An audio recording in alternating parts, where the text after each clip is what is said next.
Konnichiwa, F1 and PGP fam. We are back and heading to the land of sushi, samurai, and savage tire deg. That's right, it's time for the Japanese Grand Prix.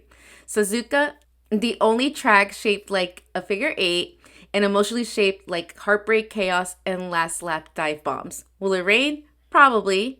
How many times will the grass catch on fire? Who freaking knows?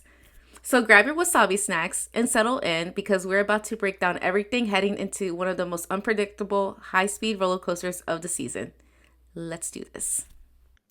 The saddest thing is that it was Japan weekend and we got no rain, people. Like, not during actual F1 things. It rained in the evening when they were done, but never during the day. Hey y'all, it's Amy. If you couldn't figure out my voice by now, are you actively listening to us? Sorry, I'm being a little bratty. But I have to start us off with circuit changes because we do have a few, not a ton. There was resurfacing between turn 1 and the entry to turn 8. Gravel was brought back to the back of the double curb at turn 2, turn 8, and turn 9. The marshal's posts were protected with debris fences. The driver exit aperture sign was installed throughout the circuit. Extinguisher signals are now supported by plastic posts instead of wooden posts. There is now a new double curb at turn 9, and there was a realignment of the white line and an added blue line at the exit of turns 1, 2, 8, 9, 14, and 15. Now, coming in to this F1 weekend, good God, it was like everybody decided that Japan was the time to do like a special helmet. I feel like there was a memo or something that went out. Like, there was just so many. Now, you guys know I love fun helmet designs, especially specialty lids. Starting off, we have Yuki Tsunoda. He had his first official Red Bull helmet as a Red Bull driver, and it's his home race, so like, it was perfect. It was kabuki-inspired.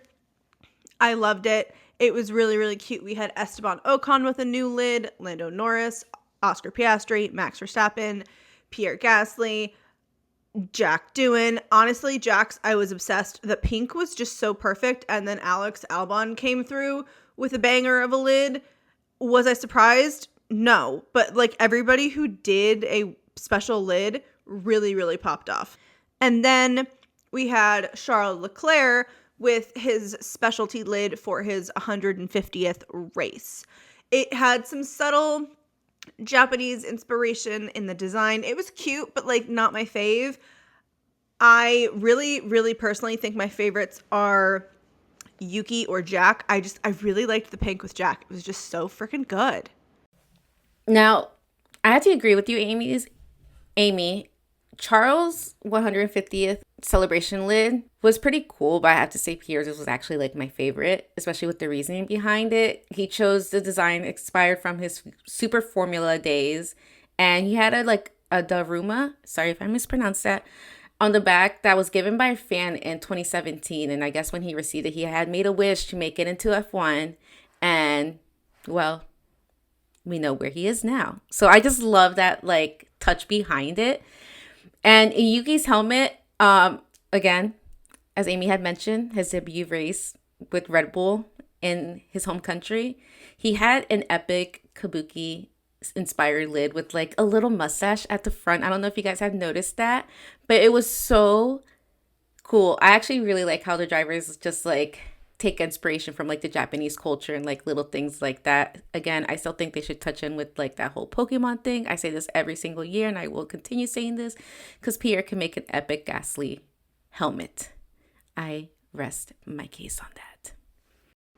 I have to say, overall, everybody who did a specialty lid for Japan really killed it. Like, the designs were all really good. I don't think there's anyone that I would say, what were you thinking? Like, they were all really fantastic. But we do have to yap about the special liveries. We only got 2. I was really hoping we were going to get more than 2. But like Haas really popped off with this cherry blossom livery, people. Oh my God, Haas, hang it in the Louvre. It's perfect. It's a work of art. I'm so obsessed. I am a sucker for like a cherry blossom or like a sakura. Like, I just love it. The pink is so perfect. It's everything I needed and more. So thank you guys. I really, really appreciated it. We needed more pink on the grid. I am obsessed as well with that Haas livery. I love, love, love it. Cherry blossoms are just really nice to see. They're in peak bloom right now here in the DMV area, the DC, Maryland, Virginia area. And they also just have a special meaning to me. My sister is living out there in Japan, so she gets to see the beautiful homemade one. So 10 out of 10, Haas, no notes. I will say it is really funny, all of the jokes that Esteban can't escape the pink because he had all of the pink at Alpine. And then he was like, all right, I escaped it at Haas. No, he had pink again. That was probably the funniest thing to me about the Haas livery, but it was stunning. I would absolutely buy a die-cast car of that for sure. Oh my God, yes, give me the die cast. At least for Esty, it wasn't the Alpine BWT like Pepto pink, like very in your face pink. This was a little softer. But yes, he cannot escape the pink. It's going to haunt him for the rest of his F1 career, I feel like. Ever. Like, he's just never going to escape it. Ever, ever, ever. But the white Red Bull livery that they did with, like, the slight, like, chromy red, metallic, I don't know what I want to call it because I haven't seen any good close-ups of it. But it is so crispy clean. It's so good. I really, really like it. It's very Japan. It's very Honda. They had the race suits to kind of like go with it. I loved. It was honestly really kind of perfect for Japan, at least. I like the clean look that the Red Bull brought in this weekend, but the race suits, I'm going to be very honest, I don't know. I just wasn't too crazy and it was just weird. But it was cool to see like the contrast with like the mechanics with like the dark blue Red Bull suits that the drivers usually wear. So I was just like, I wish they would have done something with that because I like when things contrast like that. It's like a nice like little pop of color. But again, yeah, it was kind of just a game of which car is it? With all the white cars this weekend. I will say, as far as the race suits go, my favorite thing about them was the comparison to sushi that they got with this pink stripes on the side. I don't know if y'all saw that. It was so funny. I died. I will say I kind of do wish that the mechanics had white race suits as well. Because, I mean, I think Ferrari did all blue. When they did their blue in Miami last year, the mechanics had the blue as well. Beautiful. Beautiful. I loved it. I really enjoyed, I don't know if I loved, but I really enjoyed the original Honda white Red Bull livery. But yes, I did have trouble telling apart the Haas, the V-Carb, and the Red Bull. Not gonna lie. That was a little rough every couple seconds. They're just going so fast, it's hard to tell.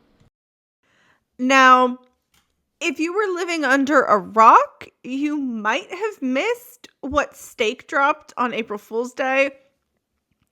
Guys, I really need you to make this happen in real life. Please, I beg of you. Steak, if you do not at some point during the 2025 F1 season roll up with the Wagyu mobile, I'm going to friggin' cry. Like, just do it for funsies because we don't know if the Steak name is going to like carry over next season when Audi takes over. Like, just bring it for like Vegas. Like, it's the only other applicable location on the grid that you could do a Wagyu beef themed livery. And I need it because it was everything. And I really, guys, if you're listening, please make this a thing. No, 100%. I really wanted them to actually run that livery in Japan. I thought it would have been even funnier than it just being like an April Fool's joke. It would have been incredible. If they could have done it to where they just ran it on race day, like all of a sudden they come out, it would have been so iconic. I really hope they run it before the end of the season. They don't even need to run it for like a race. You could run it for like free practice or something, or like do a show run with it, something. Like the only other acceptable situation is if you did it for a show run at like Austin or Vegas. Like do a show run with it somewhere, and just like you do one car, it's a one-off, and that way you don't care that all of the paint that is going to be required is going to weigh your car down. Run it in Austin. That would be perfect. Perfect. And make the show run like have a barbecue. Steak, if you do it, we will accept payment in form of passes. Thanks. We love you. All this steak talk, you guys, is making me want some steak. So steak F1 Sauber, make it happen. Invite us over. Will be a good time. I promise you guys. Now, in case you guys missed it, Mini George, aka George's biggest Japanese fan, had the opportunity of a lifetime to visit George in the paddock, and the footage is absolutely so cute. Like, you guys, it's so precious. Like, I cannot with it. And George even gives him a pair of signed driver gloves, and they're so like huge on him. It's I wouldn't be surprised if the little guy gets into racing as he gets older at this point. Like, it's just one of those things where it's like, I met my idol, and because of him, I'm actually in the sport. I just love Mini George. That was the cutest thing. And the photo of him sleeping with the gloves on, adorable. I think we all had that one thing when we were little kids that like we would not go anywhere without. And I think that those gloves are going to end up being that for him. He's the cutest. I'm so glad that they brought him to the paddock and that he got to see George, and it was so sweet and cute, and I love it. It's adorable. Japan really came through with like the serotonin boosts that I don't think anybody knew that they needed, because we had little George, and then there was like mini Charles, and I think there was like a mini Lando. There was like 3 of them, and it was the cutest friggin' thing. It was a mini Max, a mini Charles, and a mini Lando. And they were so cute. And mini Lando and mini Max were girls, which I loved. So cute. And Ferrari even like did a whole bunch of videos with mini Charles. Oh my god, so cute. I love that mini Lando and mini Max were girls. That's like the best thing. I did not know this.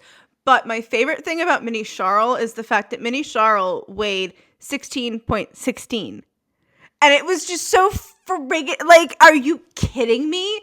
The universe is a beautiful thing, and I friggin' love it. We could yap about this till we're blue in the face, because it was just like so cute. I will say, I know I am not the only person who was so friggin' excited for like getting to see Chris Medland on F1 TV. I love following him on like F1 Twitter, Threads, anything F1 related. He just is amazing, and he did such a good job. We also got the return of the one and only James Hinchcliffe, and I have missed Hinchy. I love Hinch, but like didn't realize how much I missed him until he came back. I didn't know he was coming back, so it was like a fantastic surprise to turn on my TV for like FP1 and hear James Hinchcliffe like yapping. I was so stoked. Now, before we go on to like FP1 and all the meat and bones, I do want to mention that Lewis fan that cut his hair like Lewis's Ferrari helmet to the detail, yellow and red, like even the back, like it's like a little bit longer to be shaped as an F1 helmet, and somehow they found him in the crowd or whatever it is, and they brought him as well to the garage, and his reaction seeing Lewis come out, and you know how Lewis is, like, he's so humble and like genuine. He's just like, hey man, like, is the one going to like shake his hand and whatnot. This dude like screams. And it's very valid because honestly, I would too. But I think my favorite part about like that whole like interaction video and everything, you just see Charles in the back just like looking. He's like, hell yeah, like that looks epic. And that whole, it's so cool. If you guys haven't like seen it yet, it's on the Ferrari socials. Now, going into FP1, there was some chaos, and we will start talking about that very, very shortly. Hilarious chaos at that. But seeing Yuki in that Red Bull is such a beautiful sight. All the PGP girlies know, listeners know, I have always been Team Yuki to Red Bull, and love it. I'm so excited for him. I will say, though, Alex Jakes calling the graphic that popped up that said Yuki is replacing Liam for the rest of the season. Alex said, quote, "It was a brave graphic considering Red Bull's driver history." That sent me. He's not wrong. He's not wrong. But, like, I love when Alex Jakes is just very, like, matter of fact and blunt. And he's just like, it is what it is. Especially because we know how cursed that second scene is. And I don't know about you guys, but I have been manifesting a good, clean season for him. That is all. Now, we did have a rookie driving this first session. We had Ria Harikawa. Again, sorry for the mispronunciation. But he was doing the drive this first session with Alpine. I love when the drivers get their exposure at interesting tracks and everything because it just gives them a little bit more experience as well, too. Now, the most hilarious part of this whole session was Carlos missing the Williams garage at the start of the pit lane. Because Ferrari is usually at the front, at the end of the pit lane. The man was just on autopilot. Like, you just hear him on the radio, he's like, oh. So nonchalant. But anywho, in the top three, we had Norris in P1, followed by George and Charles. And in the bottom for FP1, we had Lance Stroll, Nico Hulkenberg, Ollie Behrman, Esteban Ocon, and Gabriel Bortoleto. Not a lot of shocking people in the bottom there. Going into FP2 in the first 8 minutes, and my notes here are just all caps, Jack, no. Because he was about to go into his flying lap, and he had an insane crash into turn 1. It looked like his DRS was still open, and he was going basically flat out. Like, it didn't seem like he was on the brakes at all. And the DRS, if they're not braking, they have to manually shut it off. So basically, he crashed. The entire left side of that Alpine was just gone, destroyed. And I think it was about 185 mile an hour spin, and then it ended up being, I think it was 50 G's of impact, which is insane. And for reference, Max's crash at Silverstone in 2021 was 51 G's of impact. Hinch was trackside, and he said it looked like Jack was favoring his left arm, but luckily Jack is okay. He was cleared by the medical team, and according to Alpine, what it was is a misjudgment on Jack's part. He had tried in the sim going into the turn without shutting his DRS, and it worked, but not everything that works in the sim will work in real life. So hard lesson learned. I wasn't up for this session, but watching the replays and honestly waking up to the news to it was just crazy because that was one nasty ass crash. Like, it's just insane. All those G-forces and everything, like, ugh. And as Rach mentioned, like, he tested out in the sim and it worked in the sim with like that whole DRS thing and everything like that. I forgot what they had explained, but it's just crazy how physics come into play in real life when compared to sims that the drivers do, or even like their third driver and all that. But again, I've said this once and I'll probably say it a lot more times this season. I hope his luck changes very, very soon. Yeah, I agree. I also love that if you see all of his like post race or post interviews, he takes accountability for it, and he's like, "Yeah, we're just gonna move on," and he just wants to keep going.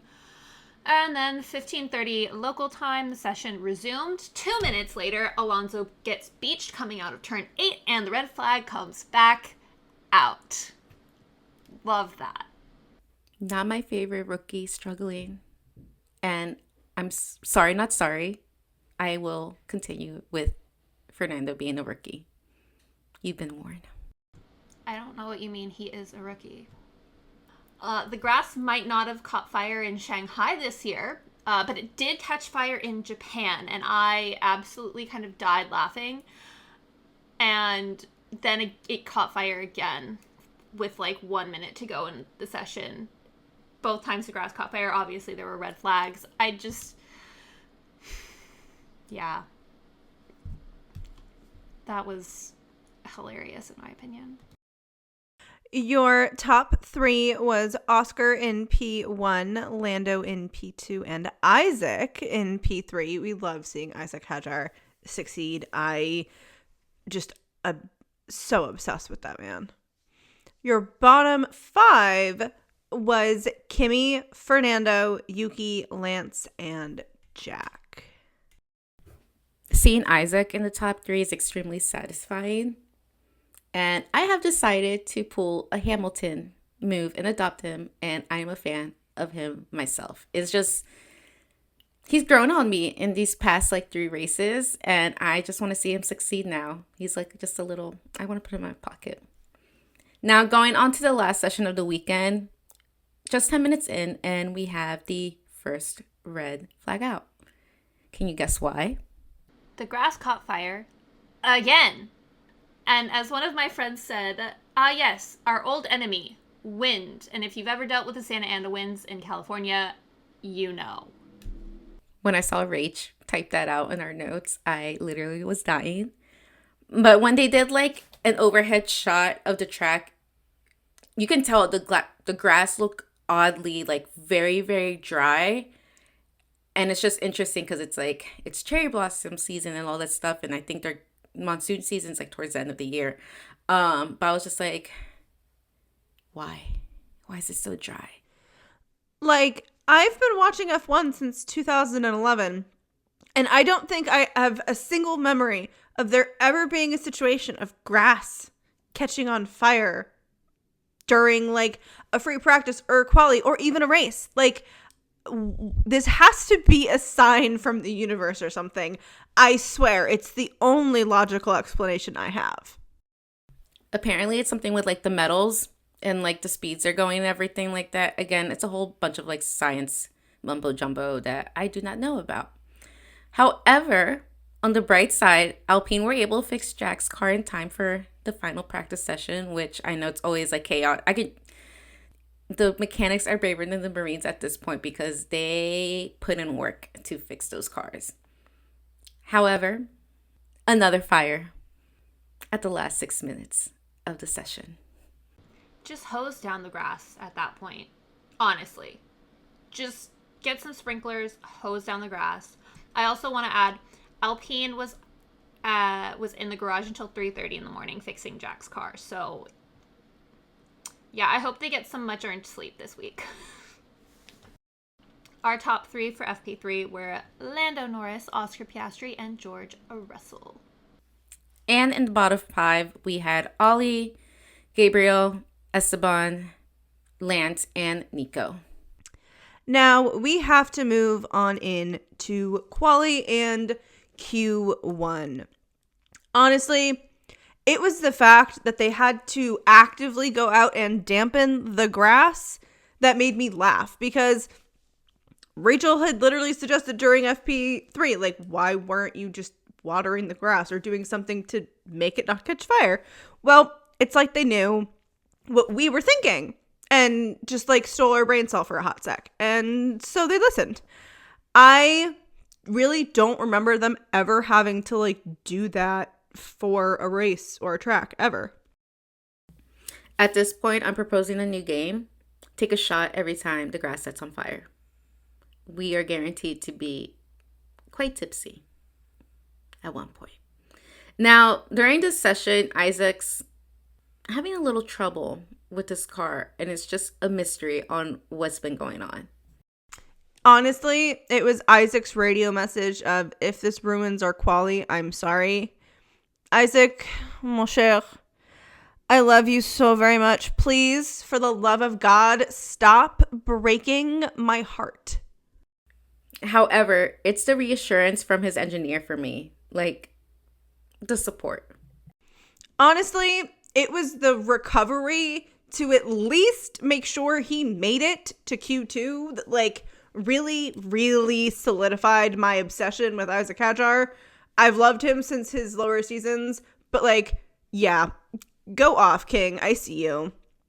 Now, I know I'm not the only person who noticed this, because I have seen it on the internet, and it's kind of makes me laugh about the fact that people were shocked that Nico Hülkenberg got outdone by a rookie. Honestly, most of the rookies have looked really good, at least during Q1. Like, I wouldn't say anybody was like, oh my God, what are you doing?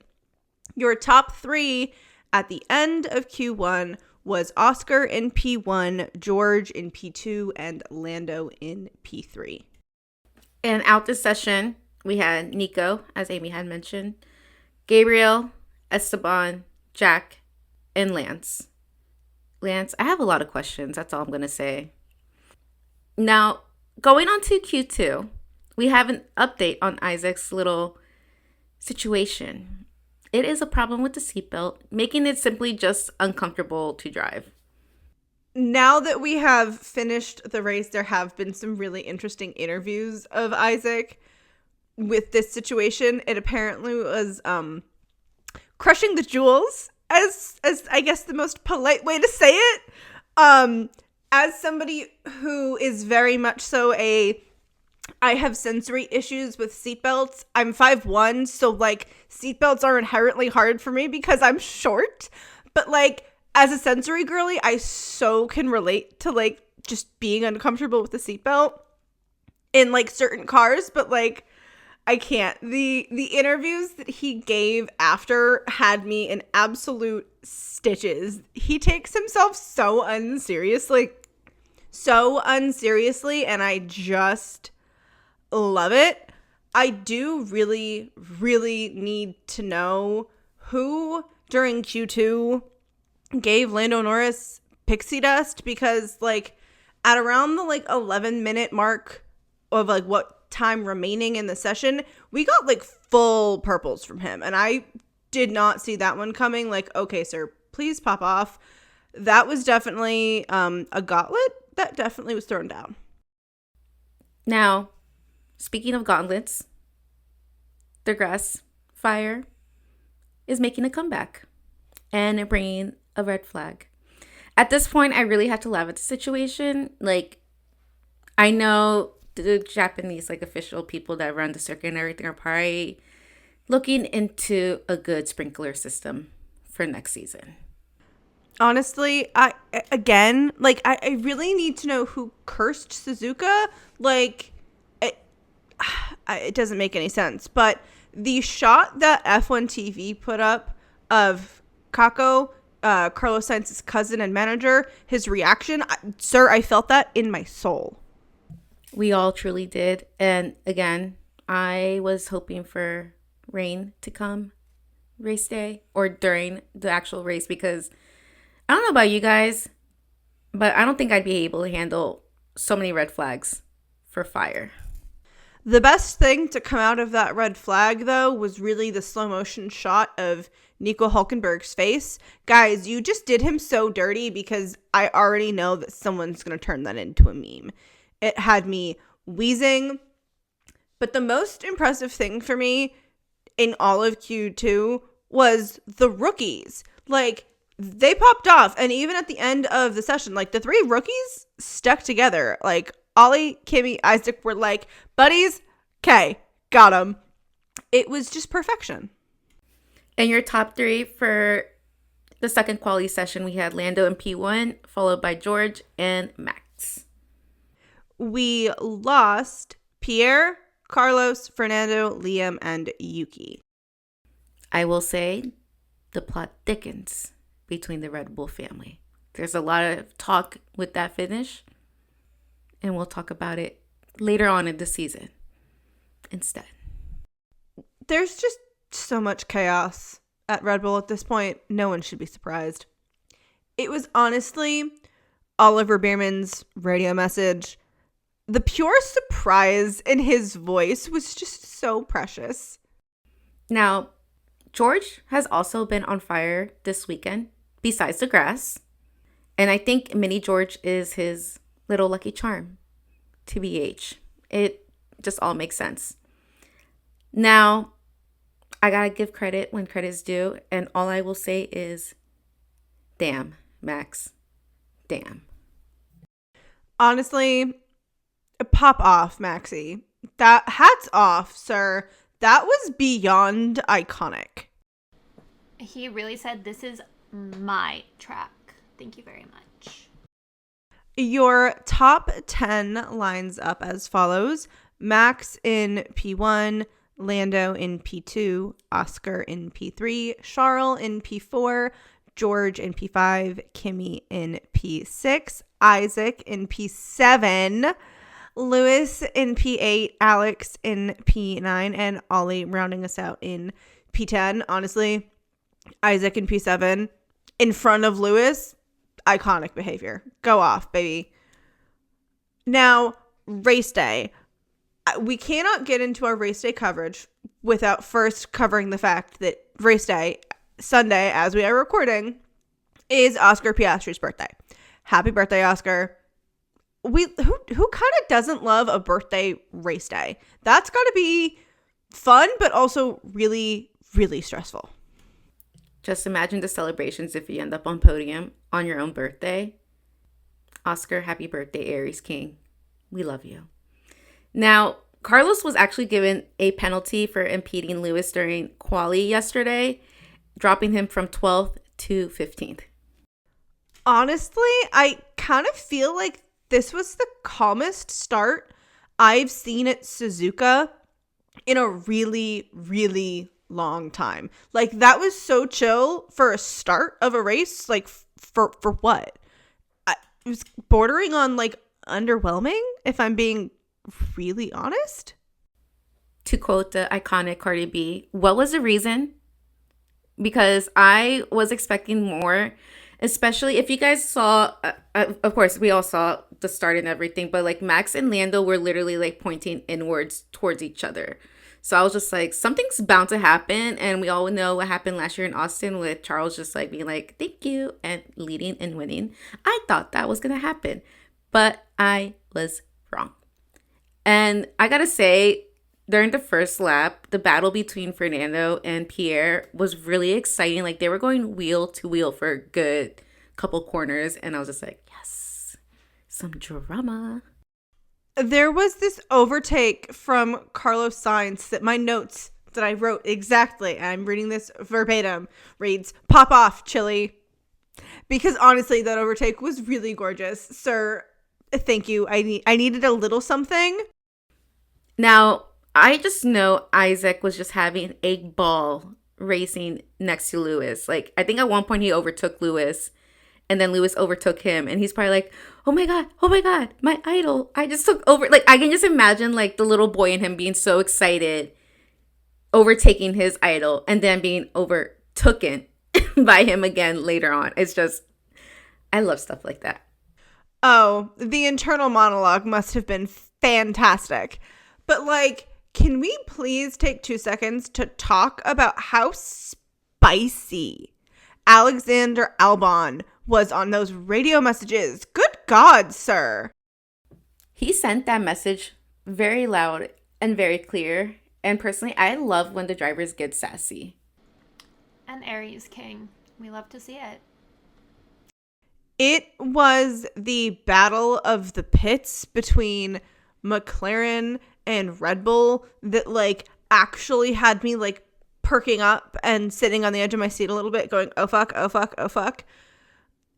I did not at all see Lando Norris going off at the pit lane exit on my bingo card or my vision board in any way, shape, or form. The gasp, I gasped. Because honestly, I'm surprised the grass didn't get on fire with how dry it was. Think about it, you guys. However, Lando was claiming that he was forced off by Max. And all I had to say was, oh my God. Like, it was a lot for like a little bit. Yeah, that was a bit much. Max was like very clearly ahead in every single angle that F1 TV gave us, because that was kind of the only interesting thing that happened during the race. But anyway, but I do think Lando realized that after, when he too watched the replays, because Max was clearly ahead. It was the fact that like all of that resulted in Kimi Antonelli, the 18-year-old who's still in high school, technically speaking, leading the race. What? Iconic. Lando, honey, I'm sorry, but like every single angle that was shown, Max was so clearly like in the lead. What? No, I agree with you. When you watch the replays, it's so obvious that Max is ahead of Lando, and there's just no room. And it just reminds me of like when you're driving on the highway and you have like the merge lane, and people take forever until like the very last possible minute, and then they get mad at you for a mistake they did. Not saying that like, Lando was mad at Max, but drivers will be drivers in those situations. However, I was wondering what the stewards were going to do if they do anything, but all I could think about was finally some chaos. It seemed kind of like the FIA was just kind of like, all right, that's a racing incident, because like, what really are you gonna do? Like, he tried, it didn't work. Like, it is what it is. I will say, as a fun fact, and y'all know we love our fun facts, the fact that Kimi Antonelli was leading makes him officially the youngest driver to ever lead a race, which is kind of crazy. Read the Lando and Max situation. I was kind of surprised that McLaren didn't get dinged for like an unsafe release. But anyway, regarding the Kimi leading the race situation, the bar I was at, the entire place went absolutely feral when we all realized that Kimi was leading. It was iconic. Honestly, as I said in the last episode, Kimi Antonelli has had me eating my words, and I'm okay with that. I feel like this season's rookies have made everybody fall in love with them. Like, at least Kimi, Ollie, and Isaac for sure have wormed their ways into everybody's hearts. You guys all know I adore Isaac Hadjar. If you know me in real life, you've probably heard me talk about him at least once. But like, he has seriously made so many F1 fans just fall in love with him. Including me. He's so wholesome. And same thing with like Kim, honestly, in general, like all the rookies too. Like, it's just something about this season's rookies that's just, I want to protect them all. And in case if you haven't seen VCarb's TikToks, go check them out and thank me later, because you won't regret it. Honestly, I think the wholesome factor probably comes from the fact that they're just so young. Because they're so young. But like, Isaac Hadjar is Passenger Princess. Like, if you know, you know. We stand. Icon. Speaking of icon, though, hearing Laura come across the few times we get SD Bestie's radio message just brings me so much friggin' joy. I do think the next race, just for funsies, I think I'm going to pull up my computer and put Estie's onboard on my computer so that I can hear a little bit more of like what their interaction is like, because we don't get a lot of it in the main feed, and I wonder if I'd get more from the onboard. F1 TV, whoever runs that whole radio messages, put her on more. I would rather hear her more than some other engineers and team principals. I won't say any names. Now, at this point of the recap and our note taking, we're about like 34 laps in, and I'm going to be honest, this race is mid. It just wasn't exciting. It's like 2 a.m. and I was just ready to go to bed at this point. I will agree with Mel. As an East Coast girly, I was struggling to stay awake at a few times, to be real honest. This is definitely the calmest race at Suzuka I have watched, like, ever, if I'm pulling from my memory at least. This is when I love being a West Coast girly, because it was only like 11 p.m. for me. But I also agree, it was very mellow. In post-race interviews, one of the drivers, I think it was Carlos, said that Suzuka is becoming the new Monaco, essentially, i.e. the cars are getting too wide. It's so hard to pass. I agree. I think that's very interesting. I mean, I don't know. But it was pretty mid.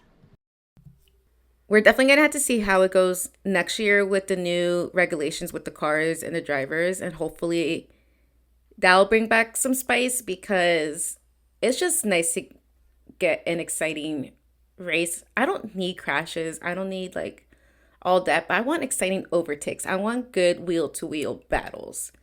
So like give me something, especially if we're up so late or up so early. Give me a reason to be awake. Now, the sassy radio messages just continue, and this time it's with Charles and his quote, "I don't do it for a reason," end quote. I snorted, I laughed when I heard him say it in his little accent. I will say, though, that like 8 laps to go mark for me had me stressy.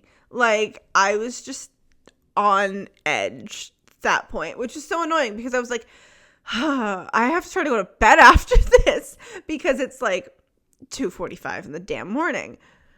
I do have to say, I love Pete Bonington. Bono, you are just a big ol' softie, because that good loud radio message to Kimi was just like so friggin' cute.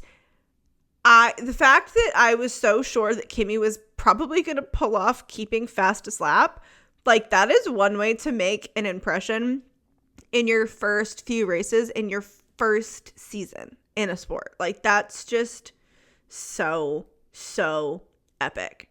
And speaking of epic, we have Max Verstappen winning to make it 4 times in a row at Suzuka.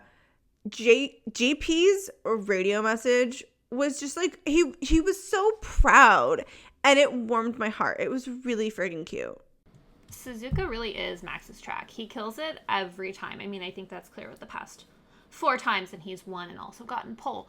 I will also say congratulations to Alex. This was his first time he finished the Japanese Grand Prix with Williams, and in the points no less. I did check. He DNF'd 2022, 2023, and 2024. So congratulations to Alex. Good job. Your top 3 for the podium was Max in P1 again, Lando in P2, and Oscar in P3. And fastest lap goes to none other than Kimi Antonelli. Iconic. And he gets to go back to class tomorrow. Our driver of the day, so fitting, our hometown hero, Yuki. I love it. Iconic. And he drove a great race. For his first weekend, first race in Red Bull, it's not that bad. Not that bad. But I gotta say, I'm kind of let down. The race wasn't more exciting. Again, like I mentioned, I don't need crashes. I don't need accidents. I just want more wheel-to-wheel action. And I was hoping for more of a battle between the Papaya boys. If you ask me, I think some race orders should have happened. But I am not McLaren's strategy. But to see Max win again, I'm kind of not mad about it. I would have preferred Yuki because it is Yuki. But again, it's his first race in that car and it's going to take a little bit to adjust to it and everything like that. And again, he did great this weekend. But I think the sassy radio messages were my favorite part this whole race. I will say regarding the Papaya Boys and not having a battle, after this race, Lando is still first in the driver's standings, but Max is behind him by 1 point. So I guess, and Oscar I think is currently in fourth. So, but it's still early in the season, so I feel like, yeah, they could have raced.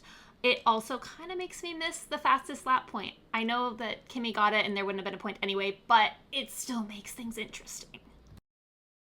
I think for me, my favorite moment of the whole race was honestly the fact that we had 3 rookies in the points and a new track fastest lap record of 1:30.965 from Kimi. I just think it is so iconic. Now, well, we don't necessarily have a ton more to yap about with this race coverage because, let's face it, this race was kind of underwhelming for a lot of people. We do have our favorite thing of any race recap, and that is our predictions. We love our predictions, so I pulled out my pendulum, as is my go-to method, and decided to predict Bahrain and see what I get. Now, this kind of feels like what might be our reoccurring grouping of P1 for Oscar Piastri, P2 for Max Verstappen, and a P3 for Lewis Hamilton in Ferrari red. God, I hope that P3 happens. Now, first, thank goodness us US fans won't have to stay up to ungodly hours to see what will happen at the next race. Looking forward to that because my sleep schedule's all ugly right now. As for my predictions for next weekend, I'm going to say Oscar in P1, Max in P2, and Lando in P3. I would love to see my Ferrari men up there, but that car is just not performing. So, Ferrari, please fix it. Please. Now, I don't know on my predictions. I always just kind of randomly guess.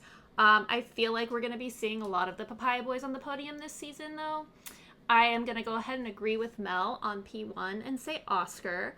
P2, I'm going to give it to Lando. And P3, I'm going to be a little bit Delulu, and I'm going to say Charles or Lewis. I am begging the F1 gods, please give us Tifosi a break for like one race. Just one. That's all I ask.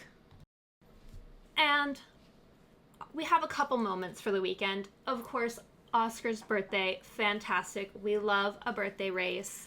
And I have to give it to our mini Lando, Charles, and Max. They were so cute. They brought such wholesome content. And they were just all around icons.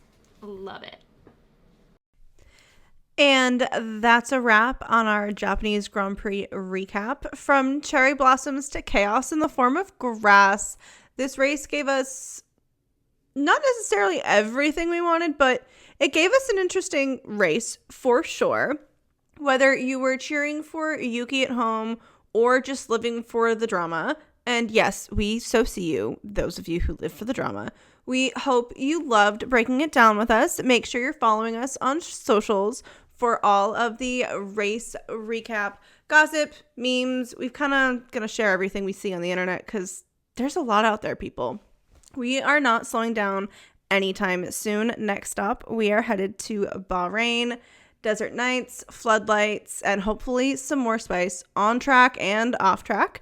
Until then, we will see you in the paddock. Bye. Bye. Bye.